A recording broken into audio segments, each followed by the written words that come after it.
Today we are building an HTML5 video player. If you've ever tried to style the default video player, you'll know that it's really not all that possible. If I take a look at what the video player looks like by default, this is currently what it looks like in Chrome, but that changes sometimes as well as it's different from browser to browser. So this is what it looks like. You get some basic controls.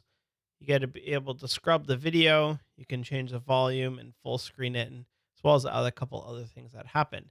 Now, what we want to build is this totally custom interface where we're going to hide the controls and we're going to build our own interface with a button to pause and play it. There's going to be a button that this does the volume, a slider. This is going to speed it right up so it goes much faster. It's going to bring it right down to be nice and slow. As well as we're going to have these nice little skip buttons that allow you to skip forward 25 seconds, skip back 10 seconds, and finally, when you click the video itself, it will pause and play. So there's a whole lot going on here. And at any time during this tutorial, what I want you to do is just pause the video and try to maybe tear off just doing the sliders or just doing the scrubber or just doing the skip buttons and see if you can just get a couple of features on your own and then come on back and join me for the parts that you're having trouble with. So I've already done some CSS for you, and there's really not all that much going on here. It's just going to be, it's got to take my, the autoplay is annoying you. You take this little off. What was I saying? I've done some okay. I've done some CSS. Sorry, the hilarious bunny is getting me. The CSS has been done for you, but there's really not all that much here. It's just a bunch of divs, and then when you hover over it, I just transition the position of that div up and down, depending on where we're at. What we have here is we've got a div with a class of player. This is the video element that we're working with. And then everything below it is just HTML that we've built for the controls. So we've got a progress bar here. Inside of that, we have a filled. I've got a player button here that we're going to pause and play. There's an input for the slider, which has a min, a max, and a step, which is how much it's going to increment each notch on the slider. Same for playback rate. And then I have these skip buttons. And I'm going to talk a little bit about why I chose to use data skip in just a second. So this one's pretty big, so I'm not just going to stick it in a script tag here. We're actually going to put it in a separate scripts.js file that we're going to be working in here. So let's get going. First thing that we need to know is there's going to be pretty much three pieces of this. First, we're going to get our elements, and then we are going to build our functions. And then we are going to hook up the event listeners. So let's start with getting our elements on the page. There's a whole bunch that we need here. We're going to first get the player. So const player equals document dot query selector dot player. And then inside of that player, because that's sort of like the Papa div here, inside of that is we're going to grab everything else. So we need the video itself. And we're going to call player.query selector. And inside of that, we'll look for the .viewer because that's the class that that video has right there. Okay, working good so far. Other things we need is the progress bar, the progress filled, the toggle, the skip buttons, and the player slider. So I'm just going to blow these out real quick. Otherwise, you can just grab them from the answer. I'm sure you understand what's going on here. We're just selecting elements from the page. If you'd like to see me type them, I'm sorry, but we've got them going right here. So we've got our progress bar, and I'll explain exactly what all of these are. Next, what we want to do, let's just start easy and work with the toggle play. So we're going to have a function called toggle play. And when that is called, we are going to either call .play on the video or .pause. So what we can do is we'll say if video.paused, because paused is a property that lives on the video. There is no playing property. There is only a paused property. And we will say video.play else video.pause. Good. So now if we open up our dev tools here and call toggle play, You'll see that it starts to play. If I call it again, it's going to pause it.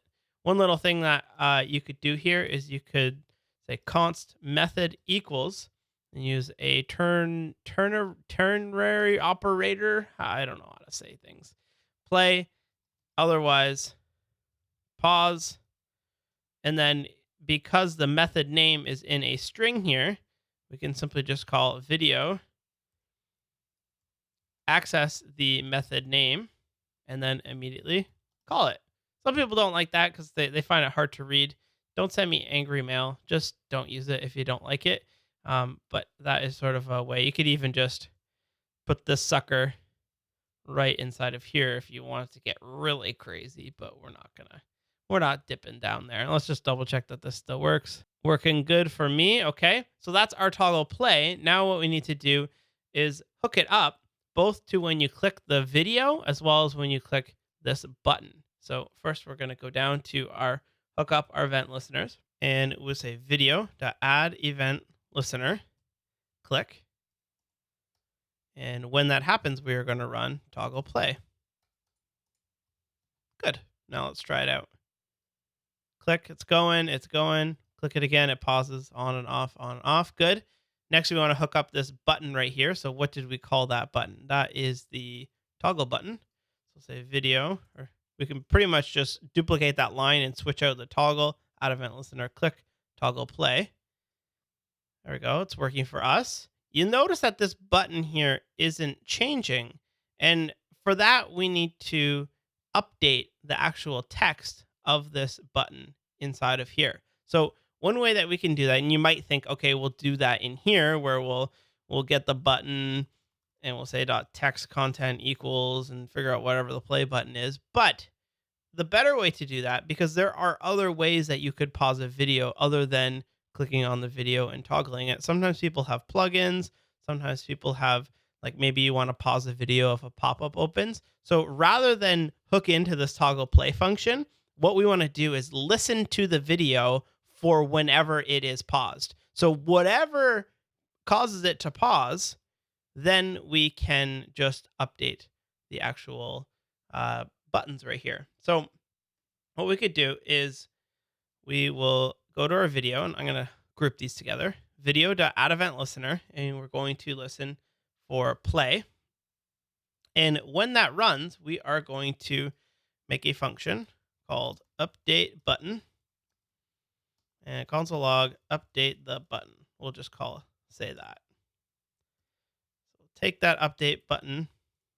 When the video is played, run update button, and when the video is paused, or pause is the event, sort of like click, it will also run. So now, if I click it, see what's going on here? Every time I click it, it's going to trigger a play or a pause event, which will in turn run our update button function. So if we go inside of our update button function, we will say const icon equals, and we simply say this dot pause. And why can we use this in this case? Because it's bound to the video itself. This dot pause, if that is true, then we will put the play button in there. Otherwise, we will put the pause icon. If you need to grab these icons, you just grab them from the answer file. And then we take that icon and we say toggle.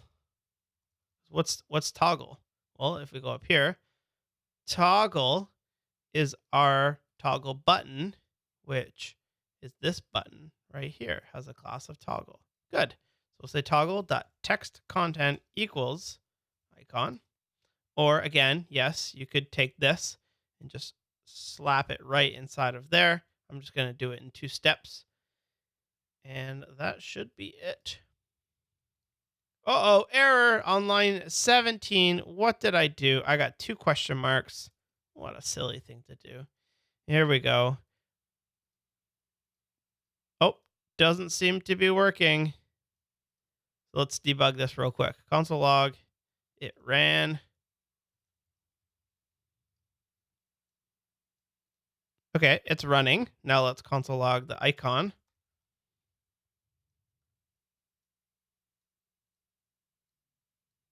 You know what? There's no property called pause. It's pause. Duh. There we go. Now it's up and running. It's working. And then if I click this button itself, it will also, but if I also just call it from the console, video, or is it viewer? No, I think it's video, which is a video. And if I just call video.play on it, it's going to start playing. But look, haha, it's worked. If I call it again or call.pause, it's updated the button for us. So you see how we didn't have to hook into this function. We simply just listened for the event. Good. What should we do next here? We got the play button working. Let's do these skip buttons here. So we're going to make a function called skip. And what we then need to do is understand how much it's going to be skipped. The way that I like to define how much the video is going to be skipped is to go to the actual DOM element, and let's look at these skip buttons that we have here. And they have a data-skip -10, which means it's going to go back 10 seconds, and a data skip of 25, which means it's going to go forward 25 seconds. And I really like this approach because that means I can put a data-skip on absolutely anything. It could be a picture of myself, and when you click my face, it will skip to the end because you don't want to see it at all. So we can put a data-skip on absolutely anything, and that's the way that it's going to work. So before we run the skip, let's just console log skipping. And we'll hold down here, and we'll listen for a click on anything that has a data-skip. Now let's look at the top here. Skip buttons is equal to anything that has a data-skip attribute, which is why I said you could put a data-skip on absolutely any element. So we'll say skip buttons for each button, button.add event listener, and we are going to be listening for a click. And when that happens, we are going to run the skip function. Good. Let's try it out. Skipping, skipping, skipping. Now, what's cool about that is instead of console logging skipping, let's console log this.dataset and see what we have there is we get an object which has that skip value in it. So we can take that this.dataset.skip and we say video.current_time plus equals this.dataset.skip. Now that's a string, so we should wrap that in a parse float, and that will convert it into a true number. And now if we play it and click our skip button, it'll jump back and forward, back and forward. Next, let's work with these range sliders here. If you take a look, we have an input type of range. The name is volume. And then we have another one where the name is playback rate. And I've purposely done that with volume and playback rate just so that they line up with the properties on the actual video. So what we're going to do is, first of all, we're going to listen for a change on those specific sliders. So we're going to make a function called handle range update. We're just going to console log this dot value. And then we're going to go down here and listen for a change event on each of those ranges. So say ranges dot for each range, and then the range dot add event listener click is going to run the function handle range update. So, not click, change event. So give it a refresh. Now if I change one of these, 0.035, change one of these, 1.175, 1.5, 1.3. Another thing we could do is we could just duplicate this and listen for a mouse move event, and that will fire. This will fire regardless of if you're clicking or not, but what you can, if you want to have a little bit more practice, is go back and set a flag so that when you click down and move it, much like we did with the canvas, and click up, you are only updating the property when you are clicked down. But for that, we've got it updating in real time rather than just when we let go of the button. So we have this dot value, and we could also console log this dot name. And coincidentally, volume and playback rate are the two properties on the video that we need to update. So we simply just need to say video And the property you want to update is called this.name, which is either going to be volume or playback rate. So we'll say this.name is equal to this.value because that's the value that's already being piped in.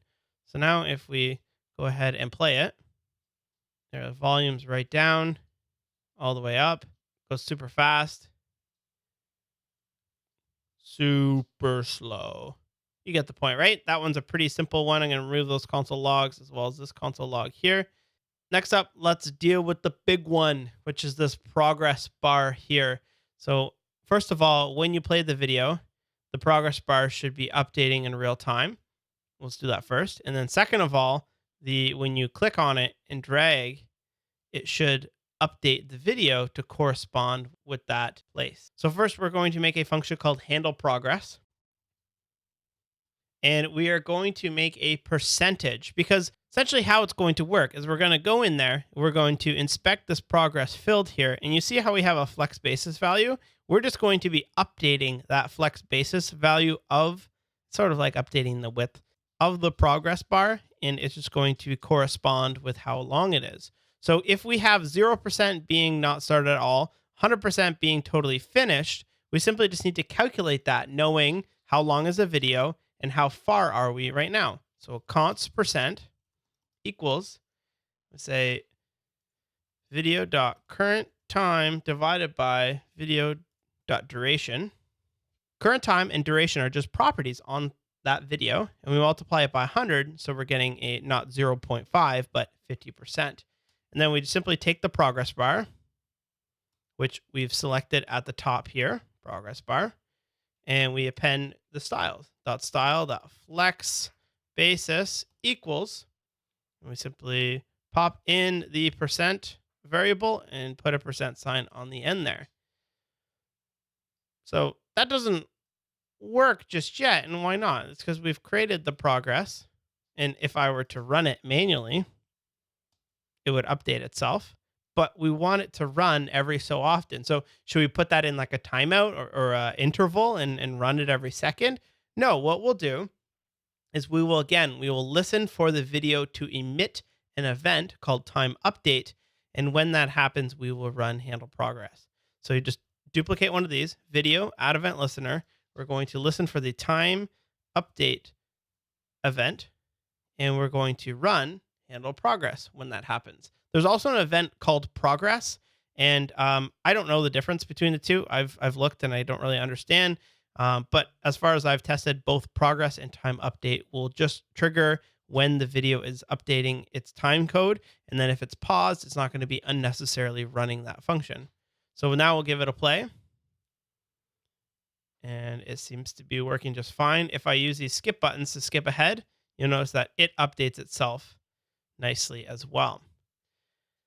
Finally, the big one that we want here is the scrub. And how this is going to work is we are going to listen for a click on this video bar here. And wherever I have clicked, let's say I click right here, it's going to say like you've clicked, how wide is this bar here? 640 pixels. So like, let's say I click at 320 pixels in. We know that 320 pixels is halfway to 640. So I should scrub the video 50% or 50% of its duration. So we're going to make a function called scrub here. And when that happens, we're going to get the event. Let's just console log the event here. And we'll go down to the bottom here. And we will get our progress bar. We are going to listen for a click. And when that happens, we are going to run scrub. So let's see how we're doing here. Open up your console. Play it. Now click somewhere on it. I'm going to click about halfway. Okay, now we got this mouse event. And inside the mouse event, we are going to see that we have e.offsetx, which is exactly what we used in the Canvas tutorial. So here it is. It tells me I clicked 283 pixels into this bar because that bar is positioned relative. So given that knowledge, we can do a little bit of math. So we'll say const scrub time equals e.offsetx. Gotta pause these bunnies here. Hold on. Divided by, And now we have to figure out what is the width of this entire progress bar. Well, we've already selected it into a variable called progress, and we can grab the width of it with offset width. That'll give us the entire width of the bar. And that gives us like a percentage, like 50.5 or zero point 0.6 for 60%. And we simply just multiply that by the video's duration. So if it's a 60-second clip, you're halfway through, it's going to tell us that you should scrub to 30 seconds. And then we simply just update the video. Video.current time equals scrub time. Let's see where we're at now. So if I play it and I click about halfway, it jumps exactly to where I've tried to click it. Good. Now let's work on the actual dragging and dropping of it, because you don't want to just listen for when someone moves it. You want to listen for when someone clicks and moves it all around. So let's just do it where you mouse move over top of it. So we'll take progress to add event listener, and we are going to listen for a mouse move, and we're just going to scrub it there without thinking about clicking just yet. So play it. Watch. As I move it's a little bit jerky because it's just firing like a million times and the video can't really keep up. But when I move my cursor anywhere, it just catches up.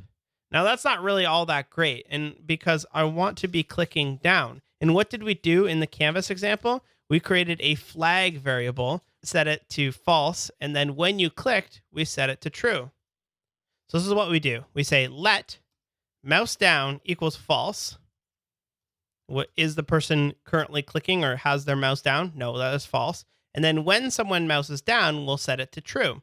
So we'll say progress dot add event listener mouse down. And when that happens, we will run mouse down is equal to true. Then when someone mouses up, we will make the mouse down equal to false.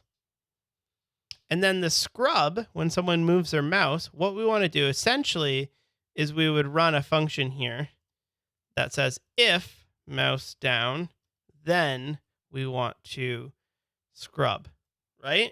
However, we can do it a little bit easier, and I'll show you a little trick here. We'll run a function just inline here, and we'll say mouse down and scrub, and we'll pass it the event. So we need to pass the event here. Now, whoa, hold on. What did we just do here? When someone moves their mouse, we say mouse down and scrub. And what this does is it first checks this variable. And if this variable is true, it moves on to this. If this variable is false, it's just going to return false, and it's not going to do anything. So we're sort of hijacking the fact that we can use and if this is true, it will move on to running the scrub. If this is false, it's not going to run the scrub. And then because our scrub function requires the initial event of when this happened on mouse move, we need to pass it in this arrow function and then just sort of like hot potato it over to our scrub function here. So now if we play it and see, I'm moving my cursor over top, no problem. But if I click and drag, you'll see it is updating all that time. Looking good. Awesome. So that is the very basics of a video player. It's not really all that basic. We've got a lot here. The one thing that we did not do, and this is my challenge to you, is try to figure out how to make the full screen button work. So add another button here, and they should nicely work out. I've used Flexbox here. So if you add another button, it'll just shift on over. And when you click that button, make the video go full screen. Thanks a lot. See you tomorrow.